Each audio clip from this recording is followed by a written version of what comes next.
আপনারা দেখছেন শিরোনাম update, powered by Misba agro product, Arambagh, Hooghly.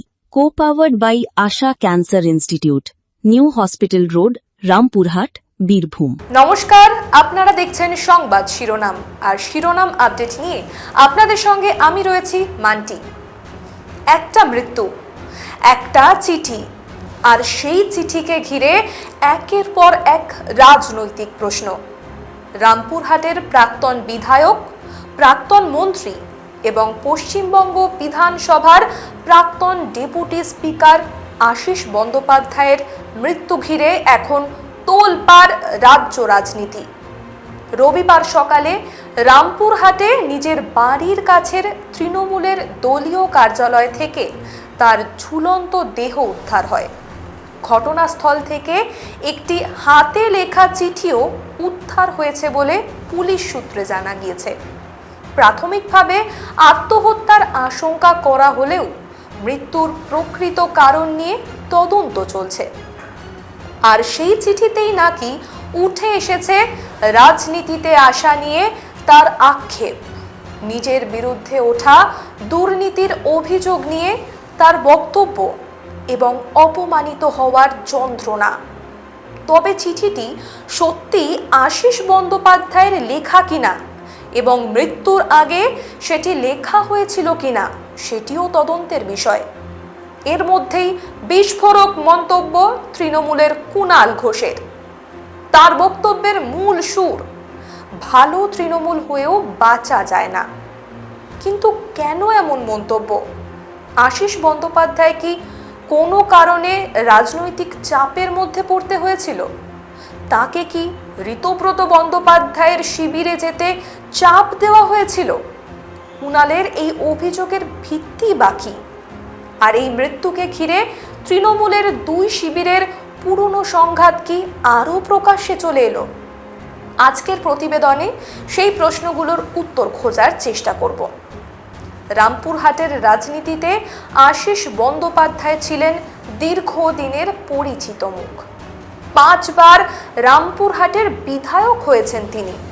Mamata বন্দ্যোপাধ্যায়ের সরকারে শিক্ষামন্ত্রী ও কৃষিমন্ত্রীর দায়িত্বও সামলেছেন।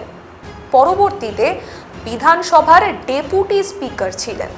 2026 সালের বিধানসভা নির্বাচনে বিজেপির ধ্রুব সাহার কাছে পরাজিত হন তিনি। অর্থাৎ একজন রাজনৈতিক কর্মী হিসেবে তার পথ চলা দীর্ঘ, কিন্তু নির্বাচনের ফলের পর বদলাতে শুরু করে তার রাজনৈতিক অবস্থান। তৃণমূলের সাংগঠনিক পদ থেকে ইস্তফা দেন তিনি। দলের কাজকর্ম নিয়ে অসন্তোষের কথাও সামনে আসে। এরপর তাকে ঋতব্রত বন্দ্যোপাধ্যায়ের শিবিরের সঙ্গে যুক্ত হতে দেখা যায়। তার মৃত্যুতে সেই রাজনৈতিক পরিবর্তনের ঘটনাও এখন নতুন করে আলোচনায়। আর তারপরই মৃত্যু। একটি দলীয় কার্যালয়, একটি চিঠি, আর অসংখ্য প্রশ্ন। মৃত্যুর আগে লেখা বলে দাবি করা চিঠিটি এখন এই ঘটনার অন্যতম গুরুত্বপূর্ণ অংশ। চিঠিতে আশিস বন্দ্যোপাধ্যায় নিজের বিরুদ্ধে ওঠা দুর্নীতির অভিযোগ অস্বীকার করেছেন বলে প্রকাশিত প্রতিবেদনে জানা যাচ্ছে।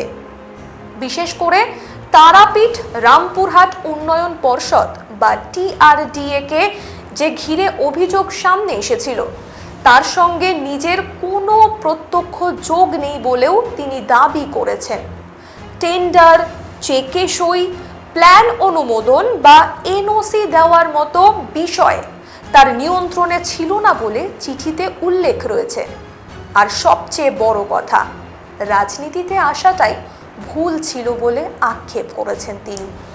পরিবারের পরবর্তী প্রজন্মকে রাজনীতি থেকে দূরে থাকার পরামর্শ দিয়েছেন বলেও প্রতিবেদনে উঠে এসেছে। একজন প্রবীণ রাজনীতিকের জীবনের শেষ দিকে এমন আক্ষেপ কেন? কি এমন ঘটেছিল যে দীর্ঘ রাজনৈতিক জীবনের দিকে ফিরে তাকিয়ে তার মনে হলো রাজনীতিতে আসাটাই ভুল? এই প্রশ্নের উত্তর কিন্তু এখনো নেই।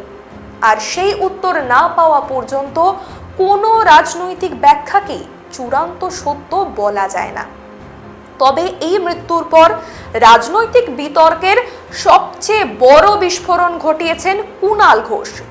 সোশ্যাল মিডিয়ায় দীর্ঘ পোস্ট করে তিনি আশিস বন্দ্যোপাধ্যায়ের রাজনৈতিক অবস্থান এবং তার শেষ সময়ের পরিস্থিতি নিয়ে একাধিক দাবি করেছেন।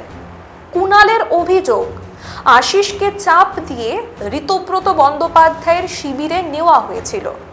তার দাবি, আশিস নাকি দলীয় নেতাদের বোঝানোর চেষ্টা করেছিলেন যে মমতা বন্দ্যোপাধ্যায়ের নেতৃত্বে থাকাই ভালো, কিন্তু অন্যদিকে যেতে কিছু নেতা তাকে চাপ দিয়েছিলেন, এমন দাবি করেছেন কুণাল ঘোষ। একই সঙ্গে দুর্নীতির তদন্ত থেকে বাঁচতে কয়েকজন ওই শিবিরে গিয়েছিলেন বলেও তিনি অভিযোগ করেছেন। তবে এগুলি কুণাল ঘোষের অভিযোগ, স্বাধীনভাবে এর সত্যতা এখনো প্রতিষ্ঠিত হয়নি। এখানেই তৈরি হচ্ছে আজকের সবচেয়ে বড় রাজনৈতিক প্রশ্ন। আশিস বন্দ্যোপাধ্যায় কি সত্যি রাজনৈতিক চাপের মধ্যে ছিলেন? ঋতব্রত শিবিরে যোগ দেওয়া কি তার নিজের সিদ্ধান্ত ছিল, নাকি কোনো চাপ কাজ করেছিল? আর যদি চাপ থেকেও থাকে, সেই চাপ কি তার মৃত্যুর সঙ্গে যুক্ত?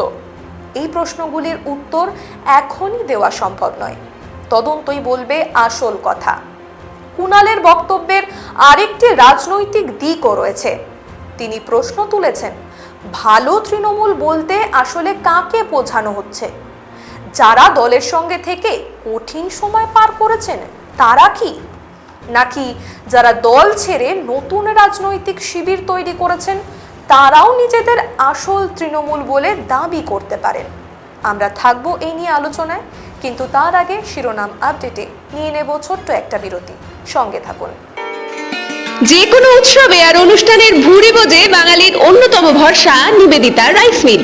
বিশ্বমানের সেরা চালের একটাই ঠিকানা, নিবেদিতা রাইস মিল। আমাদের কাছে পাবেন উচ্চমানের ও সুস্বাদু লক্ষ্মীভোগ মিনিকেট চাল, ভোগরত্না চাল, এসএস প্রিমিয়াম বাসমতি চাল ও জিরাকাঠি চাল। আমাদের যোগাযোগের ঠিকানা রাকোনা ঝাড়ুল, গলসি, পূর্ব বর্ধমান। আমাদের মোবাইল নম্বরটি হলো 9434003339, 9434014660 এবং 9083277768। গৃহসজ্জার অন্যতম আকর্ষণ নানান ডিজাইনের মার্বেলের মেঝে, দেওয়াল ও ওয়াল ফ্রেস্কো, যার জন্য আপনাকে অবশ্যই আসতে হবে নদিয়া টাইলস এন্ড মার্বেলে।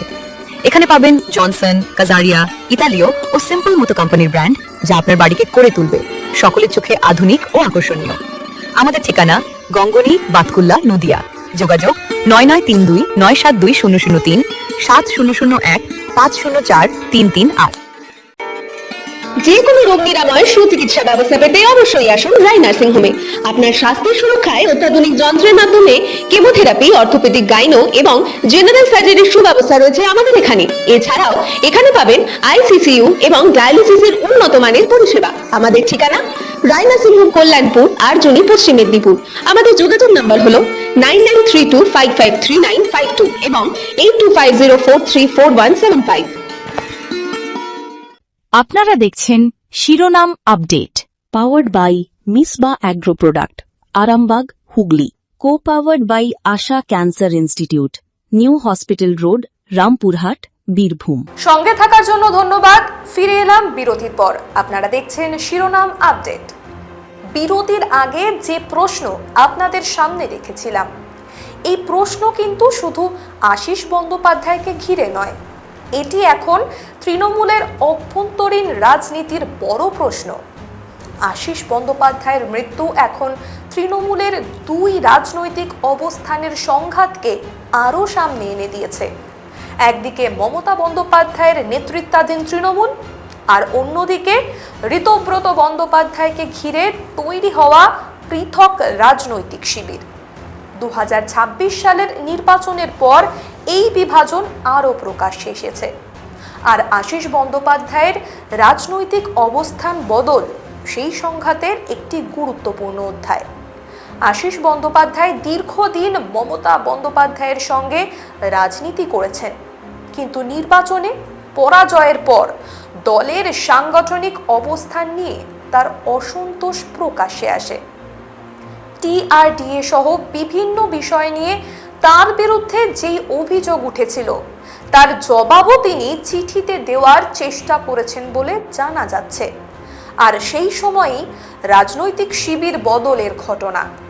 এখন কুণালের বক্তব্য, এই শিবির বদলের পিছনেও চাপ ছিল।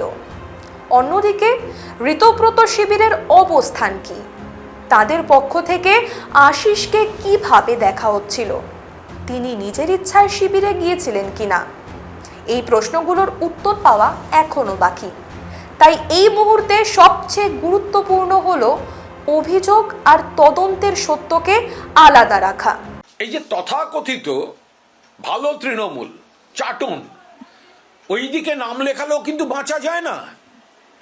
আজকে যেভাবে 21শে জুলাই এই চাটনদের সভার দিকে যাচ্ছিলেন আশিস ব্যানার্জি, তো তাকে যেভাবে অপমান করা হয়েছে, অপদস্থ করা হয়েছে, কেউ তো প্রতিবাদ করেনি, ওদের নেতারা তো এসে পাশে দাঁড়ায়নি। কারণ একজন মানুষের মৃত্যু নিয়ে রাজনৈতিক অভিযোগ উঠতেই পারে, কিন্তু অভিযোগ মানেই প্রমাণ নয়।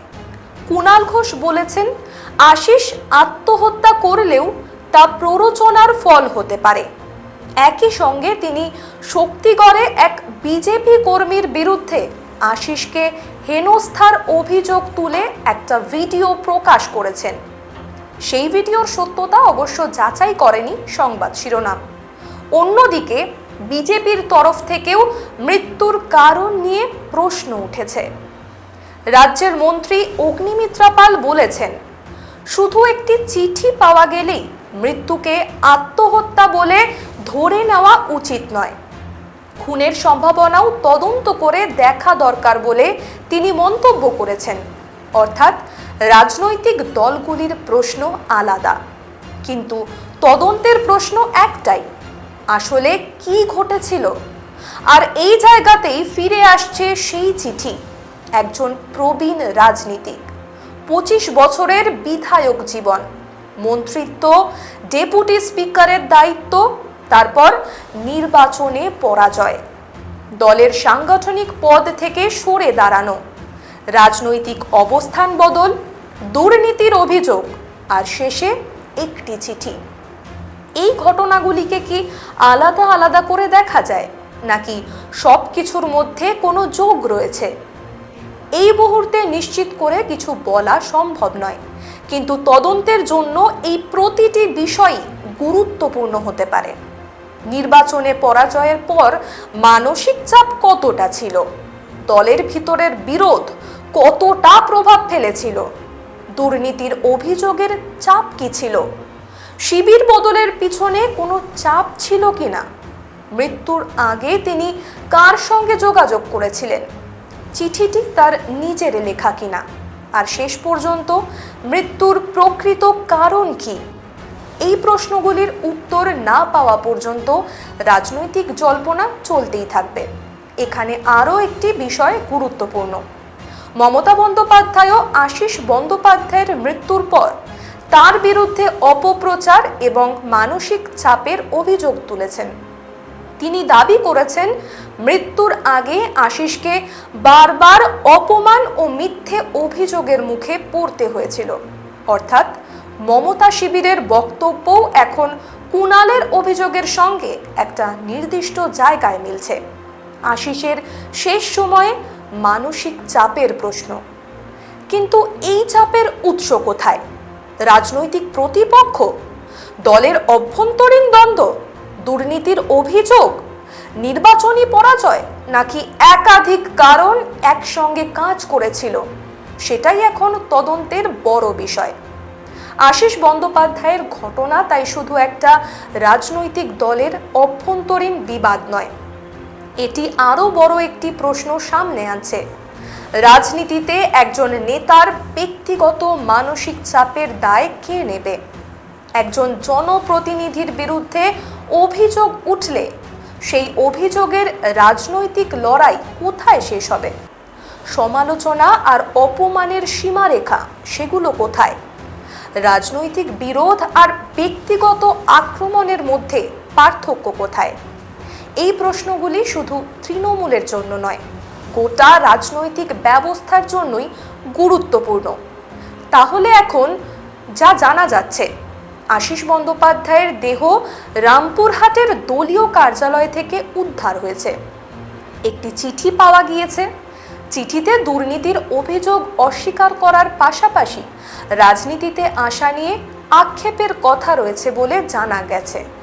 নির্বাচনী পরাজয় এবং দলের সাংগঠনিক পদ থেকে সরে দাঁড়ানোর পর তার রাজনৈতিক অবস্থান বদলেছিল। আর মৃত্যুর পর কুণাল ঘোষের বিস্ফোরক অভিযোগ, চাপ দিয়ে তাকে ঋতব্রত শিবিরে নেওয়া হয়েছিল। কিন্তু এই অভিযোগের সত্যতা এখনো তদন্তে প্রমাণিত হয়নি। তাহলে শেষ পর্যন্ত সত্যিটা কি? আশিসের মৃত্যুর পেছনে কি রাজনৈতিক চাপ ছিল, নাকি অন্য কোনো কারণ? আর ভালো তৃণমূল হয়েও বাঁচা যায় না, কুণালের এই মন্তব্য কি শুধু রাজনৈতিক আক্রমণ, নাকি এর পেছনে আরও বড় কোনো বার্তা রয়েছে? এই প্রশ্নগুলোর উত্তর নিয়ে থাকছে প্রতিবেদনের শেষ অংশ। তার আগে শিরোনাম আপডেটে সময় একটা ছোট্ট বিরতির। সঙ্গে থাকুন। যে কোনো উৎসবে আর অনুষ্ঠানের ভুরি বোঝে বাঙালির অন্যতম ভরসা নিবেদিতা রাইস মিল। বিশ্বমানের সেরা চালের একটাই ঠিকানা, নিবেদিতা রাইস মিল। আমাদের কাছে পাবেন উচ্চমানের ও সুস্বাদু লক্ষ্মীভোগ মিনিকেট চাল, ভোগরত্না চাল, এসএস প্রিমিয়াম বাসমতি চাল ও জিরাকাঠি চাল। আমাদের যোগাযোগের ঠিকানা রাকোনা ঝাড়ুল, গলসি, পূর্ব বর্ধমান। আমাদের মোবাইল নম্বরটি হলো 9434003339, 9434014660 এবং 9083277768। যে কোনো রোগ নিরাময় সুচিকিৎসা ব্যবস্থা পেতে অবশ্যই আসুন রায় নার্সিং হোমে। আপনার স্বাস্থ্যের সুরক্ষায় অত্যাধুনিক যন্ত্রের মাধ্যমে কেমোথেরাপি, অর্থোপেডিক, গাইনো এবং জেনারেল সার্জারির সুব্যবস্থা রয়েছে আমাদের এখানে। এছাড়াও এখানে পাবেন আইসিসিইউ এবং ডায়ালিসিসের উন্নত মানের পরিষেবা। আমাদের ঠিকানা রায় নার্সিং হোম, কল্যাণপুর, আরজনি, পশ্চিম মেদিনীপুর। আমাদের যোগাযোগ নাম্বার হলো 9932553952 এবং 8250434175। আপনারা দেখছেন শিরোনাম update, powered by Misba agro product, Arambagh, Hooghly. Co powered by Asha cancer institute, new hospital road, Rampurhat, Birbhum. সঙ্গে থাকার জন্য ধন্যবাদ। ফিরে এলাম বিরতির পর। আপনারা দেখছেন শিরোনাম আপডেট। একটা মৃত্যু কখনো শুধু একটা মৃত্যুর খবর হয়ে থাকে না, বিশেষ করে যখন সেই মৃত্যুর সঙ্গে জড়িয়ে থাকেন একজন দীর্ঘদিনের জনপ্রতিনিধি। আশিস বন্দ্যোপাধ্যায়ের ক্ষেত্রেও তাই হয়েছে। তার রাজনৈতিক জীবনের 25 বছরের ইতিহাস এখন নতুন করে আলোচনায়। রামপুরহাটের 5 বারের বিধায়ক, মন্ত্রী, ডেপুটি স্পিকার, তারপর নির্বাচনে পরাজয়, দলের সাংগঠনিক পদ থেকে সরে দাঁড়ানো, শিবির বদল, দুর্নীতির অভিযোগ নিয়ে নিজের বক্তব্য, আর শেষে সেই চিঠি। এই পুরো ঘটনা প্রবাহই এখন রাজনৈতিক মহলের সামনে। আমরা রাজনীতিতে নাই, আমরা রাজনীতি পরিবারের ছেলে হয়ে যেটুকু হারিয়ে দিলাম, এর থেকে আর বেদনাদায়ক কিছু হতে পারে না। আমরা কোনো রাজনীতি করতেও চাই না, রাজনীতিতে আমরা থাকতেও চাই না। যেটুকু রাজনীতির কেরিয়ার জীবনে কেউ কোনোদিন একটা গায়ে কাদা দিতে পারেনি, কিন্তু লোকটাকে তো আজকে চলে যেতে হলো। কে কি হারালো জানি না, আমরা আমাদের ঘরের লোক হারালাম। আমরা এই রাজনীতিতে আর নাই, কোনো রাজনীতি যেটুকু নিয়ে আমরা কোনো রাজনীতি করতেও চাই না। আপনাদের কাছে হাত জোর করে বলছি, আমরা আর আমাদের দিক থেকে পরিবারের কেউ, পরিবারে বলতে গেলে আমি আর দাদা, আমি ওকালতি নিয়ে ব্যস্ত থাকি, দাদা বাইরে থাকে, আমাদের কাছে সেই সময় নয়। জেঠুর রাজনীতি দেখে আমাদের যেটুকু ইন্সপিরেশন, জেঠু যেখানে রাজনীতির জন্য চলে গেল, আর সেখানে আর রাজনীতির কথা আছে। কুণাল ঘোষের বক্তব্যে যে রাজনৈতিক প্রশ্নটি সবচেয়ে বেশি গুরুত্ব পাচ্ছে সেটি হলো, ভালো তৃণমূল হয়েও কি বাঁচা যায় না? এই কথার মধ্যে দিয়ে কুণাল আসলে কি বলতে চাইছেন? তার রাজনৈতিক অবস্থান থেকে দেখলে তিনি বোঝাতে চাইছেন, দলের কঠিন সময়ে যারা নেতৃত্বের পাশে থাকেন তাদের রাজনৈতিক ভূমিকা এবং আনুগত্যকে প্রশ্নের মুখে দাঁড় করানো উচিত নয়। অন্যদিকে ঋতব্রত শিবির নিজেদের রাজনৈতিক অবস্থানকে দলীয় পরিবর্তন এবং ভিন্ন মতের প্রকাশ হিসেবে তুলে ধরতে পারে। অর্থাৎ লড়াই শুধু ব্যক্তি বনাম ব্যক্তি নয়, একটি তৃণমূলের রাজনৈতিক পরিচয় নিয়েও লড়াই। কিন্তু আশিস বন্দ্যোপাধ্যায়ের মৃত্যু কোনো রাজনৈতিক শিবিরের জয় বা পরাজয়ের গল্প নয়। এখানে প্রথম প্রশ্ন একজন মানুষের, একজন পরিবারের সদস্যের, একজন প্রবীণ রাজনৈতিক কর্মীর। আর তার মৃত্যুর প্রকৃত কারণ জানার অধিকার তার পরিবারের যেমন রয়েছে, তেমনই রয়েছে সাধারণ মানুষেরও। তাই এখন সবচেয়ে জরুরি তদন্ত, চিঠির সত্যতা যাচাই, হাতের লেখার পরীক্ষা, ময়না তদন্তের রিপোর্ট, ঘটনাস্থলের তথ্য, মৃত্যুর আগে তার গতিবিধি, কার সঙ্গে তার যোগাযোগ ছিল, কোনো চাপ, হুমকি বা হেনস্থার প্রমাণ ছিল কিনা, সব কিছু খতিয়ে দেখা। পুলিশ ইতিমধ্যেই চিঠি এবং হাতের লেখা পরীক্ষা করছে বলে রিপোর্টে জানানো হয়েছে। কারণ একটি রাজনৈতিক অভিযোগের উত্তর রাজনৈতিক মঞ্চে দেওয়া যায়, কিন্তু একটি মৃত্যুর সত্যতা রাজনৈতিক বক্তব্য দিয়ে নির্ধারণ করা যায় না। কিন্তু একটি মৃত্যুর সত্যতা রাজনৈতিক বক্তব্য দিয়ে নির্ধারণ করা যায় না। তদন্তই বলবে এটি আত্মহত্যা কিনা। যদি আত্মহত্যা হয় তাহলে তার পেছনে কোনো প্ররোচনা ছিল কিনা, কেউ তাকে হুমকি দিয়েছিল কিনা, কেউ তাকে অপমান বা মানসিক চাপে ফেলেছিল কিনা, নাকি ব্যক্তিগত, রাজনৈতিক এবং পারিবারিক একাধিক চাপ একসঙ্গে কাজ করেছিল। এই প্রতিটি প্রশ্নের উত্তর ভীষণ জরুরি। আশিস বন্দ্যোপাধ্যায়ের মৃত্যু তাই একাধিক প্রশ্ন রেখে গেল। এই ছিল আজকের বিশেষ প্রতিবেদন। কেমন লাগলো আজকের এই প্রতিবেদন কমেন্ট করে অবশ্যই জানাবেন, আর লাইক, শেয়ার, সাবস্ক্রাইব করতে একদম ভুলবেন না। শিরোনাম আপডেট আজ এ পর্যন্তই। দেখতে থাকুন সংবাদ শিরোনাম। নমস্কার। আপনারা দেখছেন শিরোনাম update, powered by Misba agro product, Arambagh, Hooghly. Co-powered by Asha cancer institute, new hospital road, Rampurhat, Birbhum.